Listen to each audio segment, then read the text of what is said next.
All right, so the question today is, what do you eat and drink while you're flying a jet like the F-16 or F-35?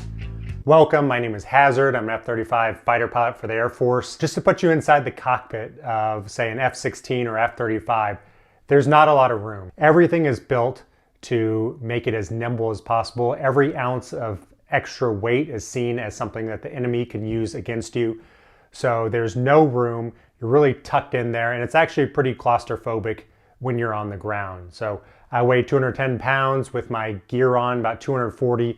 My survival vest, my LPU, my life preserver unit on as well. So when I have all that stuff on, I can barely look around. Also, if we're flying over water, we're going to have an anti-exposure suit, which is essentially a dry suit on. So not a lot of room in the cockpit of an F-16 or F-35. But when you're in the air, it doesn't matter. You feel like you are strapping the jet onto your back. You don't have that claustrophobic feeling anymore.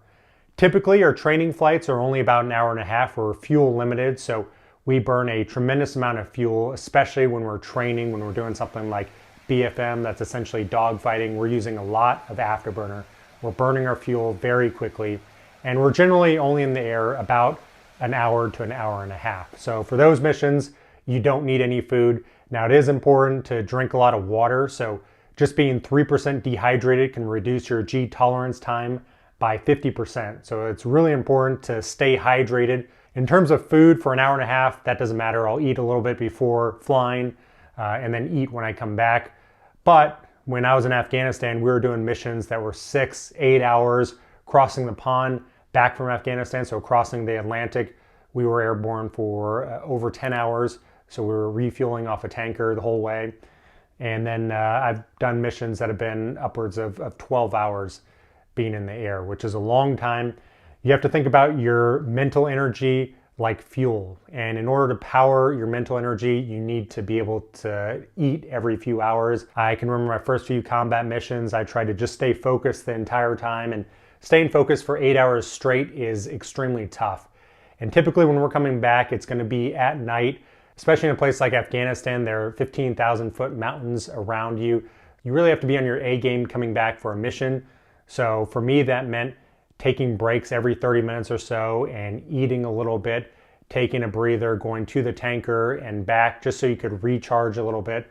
So when I'm flying, I've tried a whole bunch of different setups. So I've tried Nalgene bottles, I've tried Camelback packs, but for me, what I use is just a 1 liter water bottle. So I can use it for about a week, throw it out, get a new one. I don't care if I lose it. Now, the only problem with a water bottle like this is you have to constantly be taking off the cap, and the ejection seats that we're in are controlled environments. So they're very complex. So if we have any FOD, foreign object debris, in there, it can prevent the ejection seat from operating. So if we lose something like this cap, then the maintainers have to completely tear apart the cockpit. So fortunately, I've been lucky, haven't dropped the cap or anything, but that would be the only negative to carrying a water bottle like this in the cockpit. And then for those long missions, I would eat just a peanut butter pack. So this is Justin's peanut butter pack with a little bit of honey in it. So you get kind of that boost of sugar, and then you have the peanut butter, the protein that can sustain you for a little bit of time. Now, I also experimented with taking a protein shake with me for those 8-hour missions. And that was good up until one time when the protein shake exploded in my helmet bag, and that wasn't fun to have to clean out. Now, I'm gonna be doing a patch giveaway where I give away the patch that I fly with on this channel, so make sure to subscribe and then to turn on notifications to go ahead and get it. So there you go. Hopefully you enjoyed the video, and I'll talk to you next time.